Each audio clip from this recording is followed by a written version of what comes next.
maybe your writing just isn't good enough. that that's a really hard pill to swallow, but it might be true. Maybe that is the thing that is preventing you from reaching your any of your writing publishing goals. You know what I mean? Like your writing just is not good enough. And I think that is one part that a lot of writers really skip and a lot of writers are afraid to confront. And it's not something you should be afraid to confront. It's something that you should face head on. Head on. Craft, so many I think I think people put craft to the side because they think storytelling. I'm speaking specifically about writing novels. I think storytelling, because that is such a big part of writing novels, that people think if I can storytell, then they can write, right? Like if they can storytell, they can put together a novel. It's not like that. A novel is mostly technical. It's mostly, or at least half technical.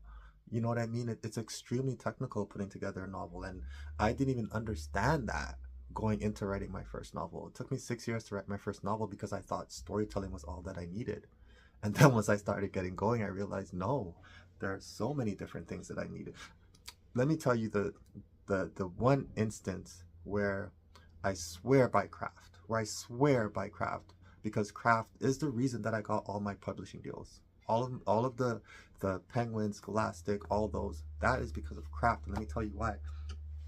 One time, before I was published, I self-published my first two novels. I self-published them.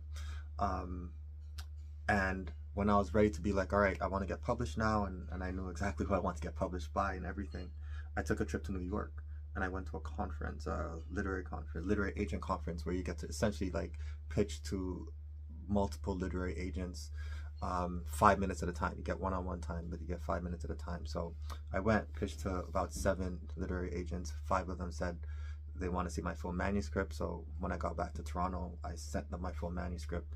Now, I was already jumping up and down. I was like, I need one agent, so what does it matter? Like 1 out of 5, I can nail that. And I'd already been submitting and querying before, so I felt like I was like getting to the point where, okay, like this is gonna happen. Got back to Toronto, sent my full manuscript. All 5 agents said no, all 5 of them. But the fifth one gave me a gift, gave me a blessing, and gave me feedback. Harsh, critical, like you don't know what you're doing type of feedback. Like it was harsh, it was embarrassing, it was humbling because, like I said, by that time I had already put out 2 novels. By the way, this is 2018, this is 2018. It wasn't that long ago, right? So after I got over myself, and got over being hurt, that was November or so of 2018. In January of 2019, I enrolled myself into a full-time novel writing course.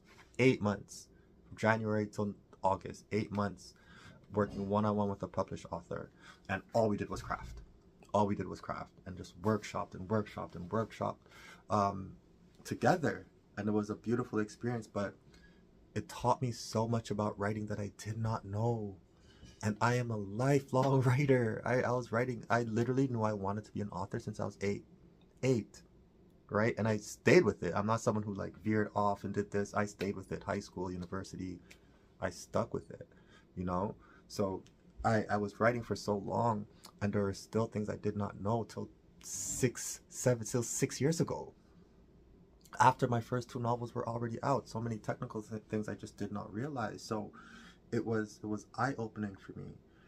After that course though, it was I knew the book that we workshop was Boys and Girls Screaming. Boys and Girls Screaming became my first published novel. I knew it would, because I was so confident in the way that I had written it, so confident in in adapting what I had learned and including it in the novel, that I knew somebody was going to pick it up. I knew it. You know what I mean? So it is craft is such an undervalued part of becoming a novelist that I don't think should be as undervalued as it is. I think you should put it at the top of your priority list. When I talk to young writers, I tell them every time you get that question, what do you tell young writers? Study the craft. Study the craft, especially today. Especially today, when the only thing that could not the only thing, that's unfair, but when one of the big things that could separate you as a writer is quality, is your ability to take that idea that's in your mind, in your head, that story that you want to tell, and communicate it onto the page in a full novel form. That is going to separate you from other writers who can't do that as well. you know, and especially now you have AIs putting out books every 5 minutes, right? Like, what is going to make you stand out? You have to be able to tell the story better than the other person. It's important. I heard a quote that said, "All writing is valid, but not all writing is equal."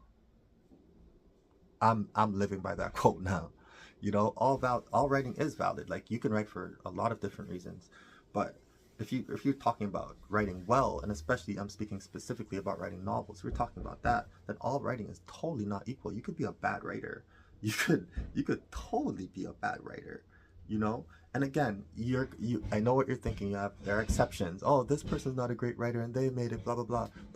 There are always exceptions. I'm talking about the rule. I'm talking about the rule. And in most cases, you really need to be a strong writer if you want to get attention to your novels. That I absolutely believe that. And I started studying and now teaching craft now. Like that, I'm at the point now where I want to help other people. So I'm actually teaching craft. This is a shameless plug, but I am teaching craft, you know? So my Writers Are Superstars Substack, if you want to go join that, I am teaching craft on that. I am telling you all the things that I have learned and I'm putting it out there. I don't have an MFA. No, I don't have that. I didn't get a master's. I have multiple publishing deals.